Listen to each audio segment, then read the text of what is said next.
Hi everyone, welcome. In this lesson, I'm going to show you a very important measure which businesses use to appraise their customers. So looking at the number of days since last transaction is very critical for every business. So it can either be transaction or it can either be sale of a particular product. So when was the last time the customer transact through any of your platforms, through any of your channel, or even do business with you? That is what we want to get here so that the business can decide appropriate engagement plans for these customers, or just to determine the proportion of customers that are with you and the proportion of customers maybe you have lost over time. So let's quickly do that. So we'll go to new measure. So first of all, we are going to get the last date of transaction for each customers within this period under consideration. So we call this last transaction date. That will be equal to, there is a formula we call last date, a DAX function we call last date. Last date, our transactions table, then trend date. This returns the last date in which each customer transacted. So let's change this to short date. Short date. So bring this here. This will display the last date which the customer transacted. You can see that some did not even transact within the period. So while this is coming up is because I already checked this, that you show items with no data. Assuming I uncheck this, so you won't see those ones without transactions. So, but I want to see those without transactions. So I'll show items with no data. All right. So the next thing now is to show the last date of transaction on the transaction table as a whole. So let's do that. New measure.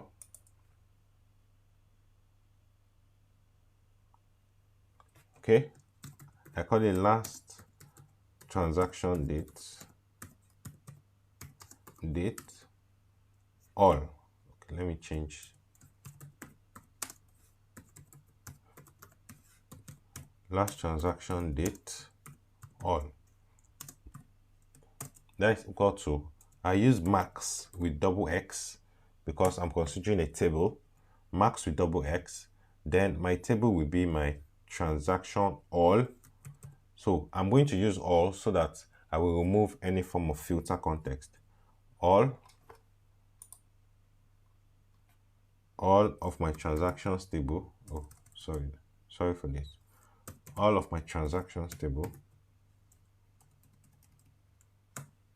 Transactions date. Oh, transactions table. So it's all transactions table. Yeah.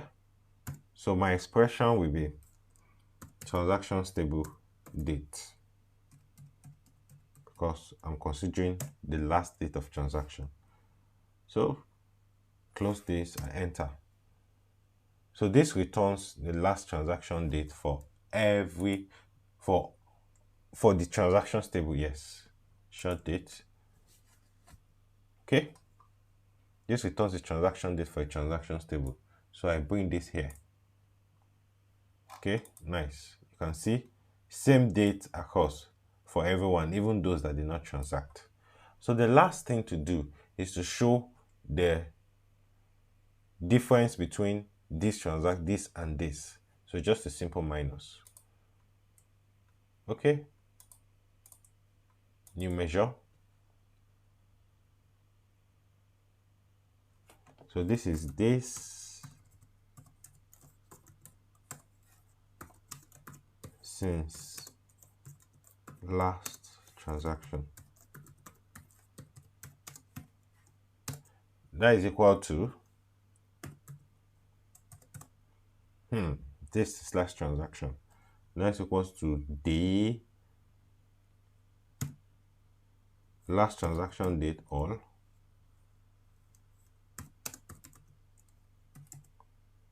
last transaction date all minus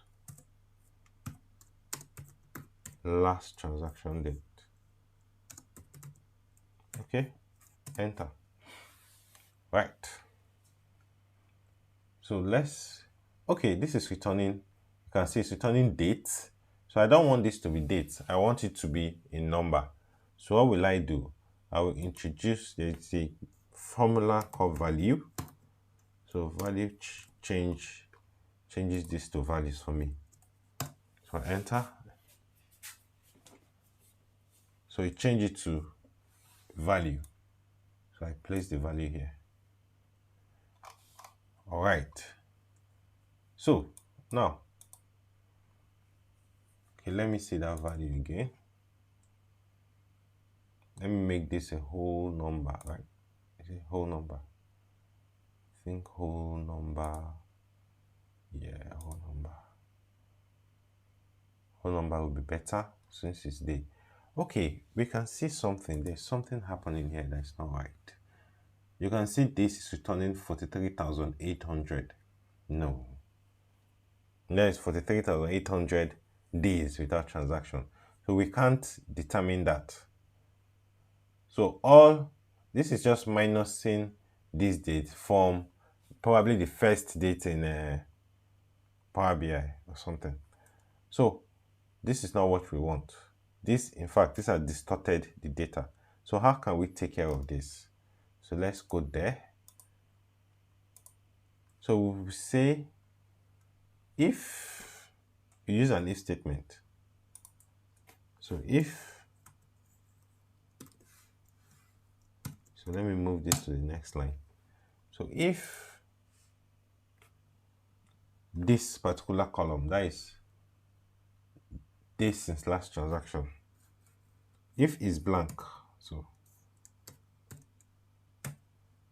value is this since last transaction,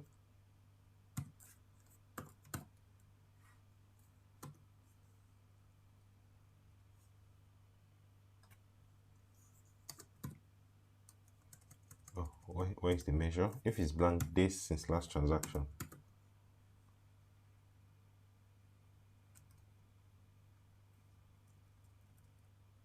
It should come up here. What's going on? Name of the measure is this is since last transaction. Okay, let me call this.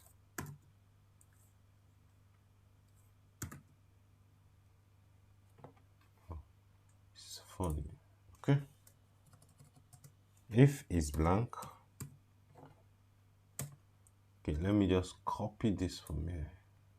Don't know why it's not coming up there. If it's blank, date since last transaction. Oh, that is last transaction date. So my error, last transaction. If it's blank, last transaction date. Then result if true, it should return blank. That is if it's blank. Return blank. Then result if false, that is comma, return this. So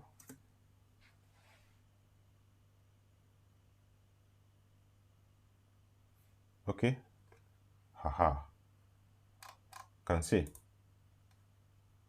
So if what it's saying is that if this is blank here, it should also return blank here, which it has done perfectly well. Yeah. So 0 days, you can see the time days minus days is 2 days. So I can decide to sort. So I'll see customers with the highest number of days without transactions. So really, really nice feature. Yeah. So this, you can see, select a segment of your customer, generate, and then share with, and then engage those customers. So to generate data from here, you can go to these three lines here. You can say export data, and you can export based on a certain criteria. Let me say you want to export, for example, those that have not transacted for 70 days and above. So I can come to days since last transaction and do here is greater than, I want 70 days and above, so it's greater than 69 days. So I apply the filter, so it comes up here. So if you scroll down, you can see, okay, let me just, so that the lowest will come up.